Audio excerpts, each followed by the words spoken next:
Hello friends, near and far, dear to my heart. I'm Victoria with Aligned Soul Tarot. This reading will be for Cancer and all Cancer placements found within your birth chart or wherever you have fourth house influence in your chart.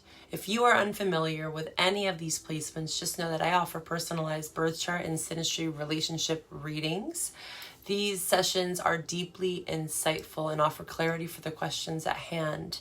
You get a 2-question full tarot spread, birth chart notes, and a private pre-recorded video to reflect on at any given part of your journey. In this reading, Cancer, we will discuss astrology specifically for your sun and ascendant signs, tarot and oracle messages. Your love reading will be linked in the description box below.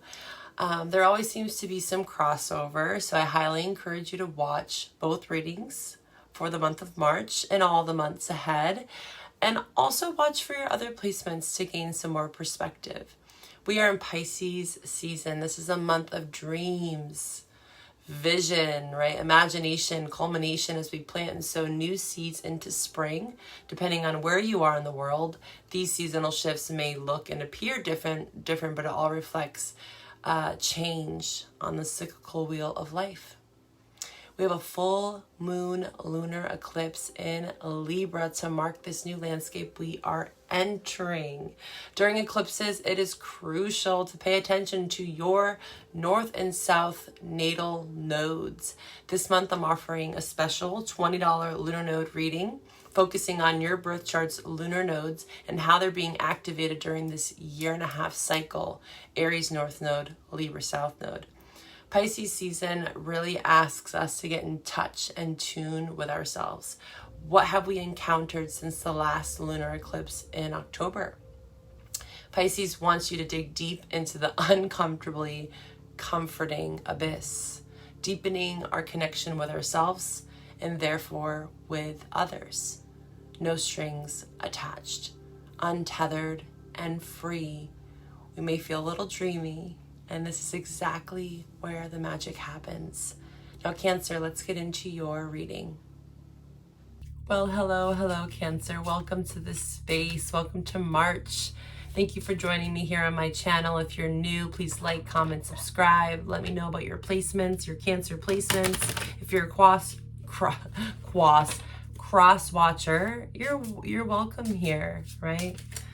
These messages are intended as a general message, so take what resonates, leave what doesn't. If you want to find my services, you know where to find them below, okay?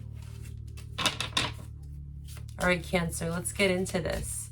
So astrologically speaking, for sun and ascendant signs, we are entering into, right, more Piscean energy. We're in the month of March, right? Sun in Pisces, but we also have Venus on March 11th going into Pisces and Mars going into Pisces on the 22nd.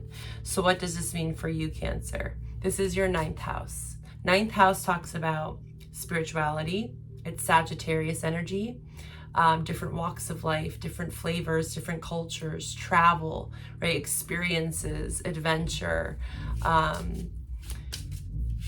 and with this influence, you could be feeling this burst of energy, right? Maybe a desire to travel, to try something new, maybe to put yourself out there, to explore different territory. 9th house wants you to do that. It's Sag, Jupiter energy. It's about expansion, growth, okay? So you come out of the 8th house, right? Because it's all sequential, right? 1st house to 12th, we're evolving, right? Hopefully, as humans. That's my hope and wish with these readings. There's an evolution. So the 8th house is more of that hermit, right? Going within, getting to know our shadow, befriending the beast, right? Understanding that that part of us is still a part of us. There's a lot of spiritual bypassing in the spiritual community. And it's like all love and light. And no, we have to understand all of it. Right? We live in a very dense world where there's a lot of things happening on a personal level, right? Micro and macro. So that contrast, 8th to 9th is like, as above, so below. And also what's within is direct correlation of what's reflected out. So the ninth house is asking you to now to get out and experience life. Maybe getting a mentor, right? Ninth house is also about mentorship. When I see people with ninth house influence in their chart, they usually make a really good leader. Sages are known to be great leaders. But, you know, that's general. You got to look at your birth chart and also how you're raised. There's a lot that goes into your personality. So, yeah, this vibration for you is definitely one of expansion and trying new things, maybe getting a bit uncomfortable, stepping out into the unknown, right? There's a lot of like unfamiliar territory, especially with Pisces in general. It's kind of dreamy, whimsical, sedated. You know, it is a month of, I also just got the message, you know, like when allergies, you know, springtime. I've been experiencing some allergies myself. The sedated effect of like everything's blossoming and blooming and everything's getting pollinated, and, you know, it can be a bit hazy, right, as we enter into spring, summer. But again, depending on where you are in the world, things are dying, right? If we're going into winter. So there's also some sort of crossover there too, right? It's all changed. So new moon in Pisces as well. We had that on the 10th. And then the full moon Libra, lunar eclipse, right? The anticipation that we're all feeling about this eclipse, and very rightfully so. Eclipses are pretty massive energy. It's when the lunar nodes are activated, right? And that's what causes an eclipse, whether it's a solar or lunar eclipse. So the nodes are being activated. With it being in Libra, this is your 4th house. This is your house. So this is familiar territory. You could be wanting to move, literally, right? 9th, 4th house. 4th house talks about the home, but also the 4th house talks about our comfort, right? Cancer, you know this house very well. This is your energy, family. It also talks about the first 7 years of our life, right? So again, where do you have 4th house in your chart? And also, are you a Cancer sun, ascendant, moon, etc.? That can play a different story in your life. It can look a little different. And also, each planet is associated with a house, right? So say you are a sun in Cancer, it could very well be in your 4th house. Who knows, right? It's like, well, it wouldn't be in your 4th house, but where do you have 4th house? Okay, let's see. Oh, whoa, one just dropped there. Hold on, let's see what that is. Death just dropped. Okay, let's see. Yeah, something about the 8th house. You know, we did have a lot of 8th house energy for you last month with this Aquarius. We had like 5 planets in Aquarius. So last month could have felt a bit dark. You know, you could have felt like you were going through some shadow, death of ego, death of a loved one, death of a life, death of an idea, etc. Right? You know, death can look very different. It can be a feeling. It can be an actual physical thing, an object. Let's see, Cancer. What do we have for you for March? March for Cancer. Truth. Journey. Haha, yeah, 9th house. You're going on a journey. Oh my God. I cannot control what I feel or see sometimes. I just adore the explorer. That's so funny. So yeah, you might have children that watch Dora, or you yourself understand that, but there's something about like a journey, and it's like bringing more play, inviting more play into your life, exploring new territory. Again, I'm getting reminded of the Fool's journey, right? When you think of the major arcana, the Fool is 0. It's Aries. So there could be something happening next month, Aries season, the babies of the zodiac, right? The 1st house, self-expression, vitality. You could be finding some truths next month, I feel like, for you. Getting closer to some truth here.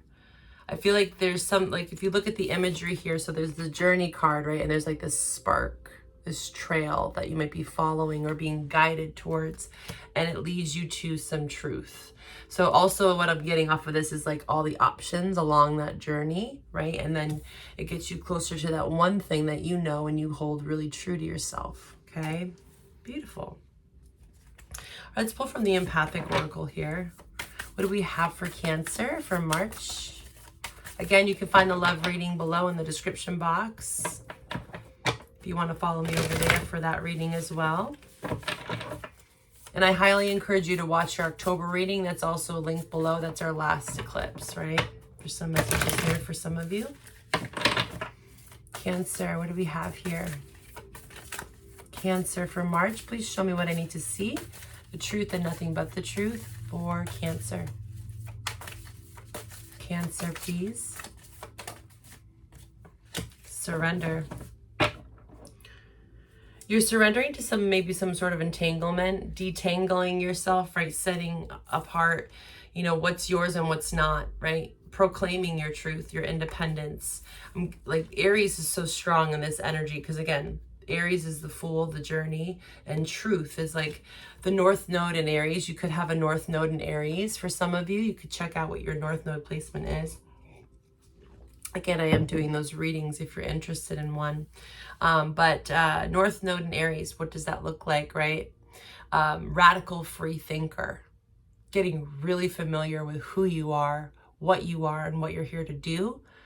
And not letting the naysayers get in the way, right? Aries is very independent, very brave, very bold, sometimes impulsive, right? You know, the shadow side to Aries is that they can be a bit aggressive, dominating, bossy, egotistical, right? Because it's the first house, it's self, it's I am statements, you know, so they're very proud of who they are, which is beautiful, right? This North Node in Aries is asking us to do that, to get more familiar, because Libra, which is the opposite, right? Aries and Libra are opposites. Libra is more about harmony, balance, reciprocity, which is not a negative thing, but there's an extreme to everything, right? In life, there's the spectrum.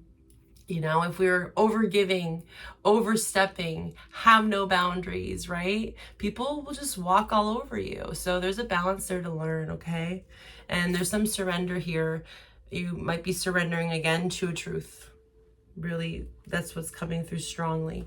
Let's pull from the wild unknown here. What do we have for Cancer? Yeah, you're surrendering to a journey. You're like, you know what? F it. I'm just gonna like trust that whatever is happening in my life right now is meant to be the way it is. Of course, that takes accountability. I'm not saying to just sit around and do nothing. That's not what I mean by that. It's like there's a truth, though. There's an awareness. There's an accountability. I'm going to surrender to the flow of life. Like, where is life leading me with this journey card? And being open to it. But there's something attached to a truth here. And I feel like you already know what that is. But again, it could be coming in for you in Aries season. Deepening a truth, right? Because we can know something, but there's like, I'm getting reminded of like the, you know, when we go through like addiction, like I think it's a 12-step process, or like even grieving, right? There's stages to grief. Like we might feel the feeling, but it can be internalized, right? And then there's a process of us taking accountability, taking steps forward, right? Most things in life are a process. But there is a surrender here I'm seeing, which is beautiful. You're acknowledging something, you're seeing something, and you're saying, you know what? This has maybe even been a part of my journey, the gem here. Like there's something in this as I'm hearing the silver lining. The riddle, the orphan. I don't want to take all three of those. I want to focus in and get one card for you, Cancer. Okay, there it is. See, when I ask, I shall receive. It's weird how that works like that sometimes. Okay, so the riddle. Oh, no, sorry. The Bardo. The Bardo. I have never gotten this card. So this is a newer deck for me. I'm in love with this deck. It's the Wild Unknown Archetypes. Such a cool deck. Oh my God. So much depth to it. I'm really intrigued with archetypes in general. Carl Jung, you know, I started off as a psych major. I was really into philosophy and ethics and all that fun stuff in college, and that's what kind of led me into getting into tarot. I was a psych major. A little personal story there. But yeah, this one really, it talks about all the dynamics that are found within us, right? Because all these archetypes are all living amongst us. They just become more illuminated at different times. So it seems like the Bardo is really present for you in March. This is in between the transition, right? So, okay, that's like accepting the journey, seeing a truth, surrendering to truth, and then you're like, okay, I'm going to step forward now. I'm going to try something new. Okay, new territory. It is said that the bardo is a place between the life and the next, a liminal realm through which souls pass. Envisioning this inherently mysterious space creates the potential for us to rise above the concerns of this world, to see our relationship through a cosmic and timeless lens. So I'm almost getting like almost like purgatory as well, like where souls dwell in between worlds. So I feel like for March, you kind of are in between something. There's a truth, there's an awareness, but then it's like, okay, how can I bring this into alignment on my journey ahead? Right? So it's like about integration. It's a process. In the bardo, there is potential to forgive the unforgivable, to say the unsaid, to see the unseen, to love the unloved, and to let go of all the things that cause us pain, Cancer. The bardo suspends us in its spaciousness for just long enough to open us to higher wisdom. So again, the 8th house influence from last month is kind of still here. Again, we're not really switching over fully into Venus and Pisces till, well, we just switched actually the 11th, but the 22nd Mars Mars is still in Aquarius. So there's still, again, this 8th house influence. You're re-emerging. So that's why I feel like a lot of this energy that's coming up for you, it's going to be more, the truth shall set you free in Aries season next month, okay? But you're kind of in the bardo right now. You're in between the transition. You're like I'm getting a high priestess, which is Pisces energy. It's like beyond the veil. You're kind of peeking through the veil, like saying, like, okay, what's out there? The big scary world. Don't be scared, Cancer. There's such beauty beyond that is what I'm hearing. Maybe you all, yeah, it's like a self-limiting beliefs. Yeah, there's a little bit of fear there. It's okay. 8 of Swords. Yeah, truth, sun. But look at your suns here. I think it's just something, there's some past connections here. I saw the 6 of Cups. You know, I think that maybe you've just been kind of in the bardo, dwelling on some past pain, grieving, right? Grief is a process. I actually started, I did stages 1 and 2 on my channel, and I want to do all of them, but I'm intuitively doing them as I feel I want to. I'm feeling like I want to do stage 3 this month, but I kind of want to move. I think I want to move through eclipses first before I do the next stage, because I feel like the next stage is more about some acceptance, right, in the grieving process. And so I feel like after eclipses, there does come some acceptance, because we're kind of pushed through a threshold here. You know, again, truth is showing up really strongly for you. Ace of Swords is my truth card. This is like downloads. You're setting out into something, but you're letting go of limited beliefs. The 8 of Swords is our own imprisonment. Right? Think of the mind and how powerful it is and how we can get stuck and trapped there. So how can you find ways to assist your mind?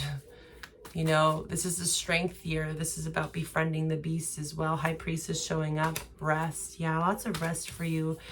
And working through that shadow. I think, you know, if you were in some sort of dynamic, whether this is friends, family, foe, I think you are just coming to terms with the truth and seeing someone for who they really are, and acceptance there, right? Or even this could be within yourself, but there is some sort of surrender here. You cannot stay contained in this 8 of Swords and grow, right? This is where you're going to stay trapped and stuck if you decide to not accept this truth for what it is, right? Because there's a journey here, and you're really getting clear in the bardo here.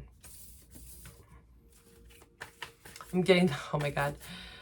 I don't know why, but I'm like, I'm not that old, okay? I'm like, but I guess I am old enough to get these older songs. I'm getting the song by, I think, Dido, White Flag. I will surrender. I don't know the rest of the song, but I'm gonna, White Flag. You're gonna know the song. I will put my hands up and surrender. I will flag upon my door. The white flag. I'm in love and always will be. Dido, the white flag. I'm going to link it for you if you haven't heard it before. There's a lot of meaning in that. You know, and when I link songs, honestly, it's not for you to be like, oh, this is my jam. It's more for you to actually like listen to the lyrics. Read the lyrics, actually. Because it's more like a scripture for you, okay? It could be something like a mantra, affirmations in that song, okay, Dido? Surrender, white flag. All right, Cancer, let's pull from the Light Seers deck for March. My lovely Cancers. Cancer, what do we have for you for the month of March? Please show me what I need to see for Cancer. Yeah. Something about resources too and stability. I think that that's something that's been on your mind, unwavering, but just know that destiny is playing out here. Yeah, death is showing up. Queen of Pentacles, you could have recently been divorced, right? My King and Queen of Pentacles are usually married, but not for everyone, but they like commitment, right? You know, most of the time that energy, and you don't have to be an earth sign to show up as the Queen of Pentacles, but the energy of that is one of nurturing, a sustainability, commitment, duties, responsibility, being resourceful, right? Taurus, Virgo, Capricorn. You could very well be dealing with someone that has that in their chart. Or where do you have Earth in your chart? Maybe you have a moon. Look at the moon and the Queen of Pentacles. You could have a moon in Taurus, Virgo, or Capricorn. But nonetheless, what this energy is saying, male or female as well, it's like a codependency, right? Queen of Pentacles in reverse is definitely codependent, right? Not feeling like they have enough, that lack story, you know, going through financial struggles. I understand we all go through that sometimes, right? Maybe not everyone. Not everyone has the privilege to be broke. But honestly, I almost look at it as a gift sometimes, you know, because if we're handed life on a silver platter, how do we really learn the lessons there? You know, there's beauty in the chaos and there's beauty in being resilient and being strong, right? That's what we're learning in the strength you're here. You're learning how to let go. There's something about surrender. 10 of Wands is about holding on to a lot of weight. And yes, this is a journey here as well. You see this person is taking along all of this baggage here. And some of it's maybe necessary, you know, the basics that you need. But there's something here that you are surrendering to, a truth that on this journey of life here, wherever you're going, Cancer, it's like there's something that you are letting go of. Remember, again, how I talked about earlier. You see how there's many sparks, many pathways, and then there's one single one that you are reaching for. So that requires you letting go of something. You're in a contemplative month here, 2 of Wands. You see this person gazing out the window. This is making a choice. 2s represent action, especially the wand energy. This is about being hopeful and optimistic. That fiery energy. Again, this is Aries. I think this is Aries energy. Let me check again. There's something so strong about Aries month for you. Something really big. Yeah, it is Mars and Aries. Yep. Interesting. So Mars and Aries season, Mars and Aries will be next month. Yeah, because it's going into Pisces and then it will go into Aries. So when Mars goes into Aries, you can look up when that exact date is. I believe it's going to be bleeding into May. The first week of May, there could be some significance there, right? Ace of Swords, 2 of Wands, like she's already holding on to one of those wands. There's one behind her. So again, there's a truth. There's something that you've acknowledged and now you're kind of just reflecting. Okay. All right, let's pull one more card here to wrap up your reading for March. And then we'll head over to the love reading if you want to join me there. Let's pull from the wisdom of the oracle here for you, lovely Cancer. What's some advice for my Cancer viewers for March? What's some advice? What do they need to know?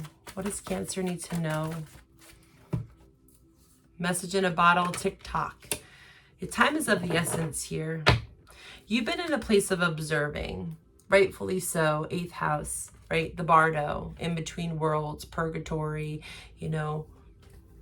There's a release here, but there's a message in the bardo. There's a message there. We're going to explore a little bit more in the love reading. I'm going to keep these actually out for your love reading. So if you want to join me there, we might see some crossover. We might not. If this is where we part, bye for now, Cancer. See you next month.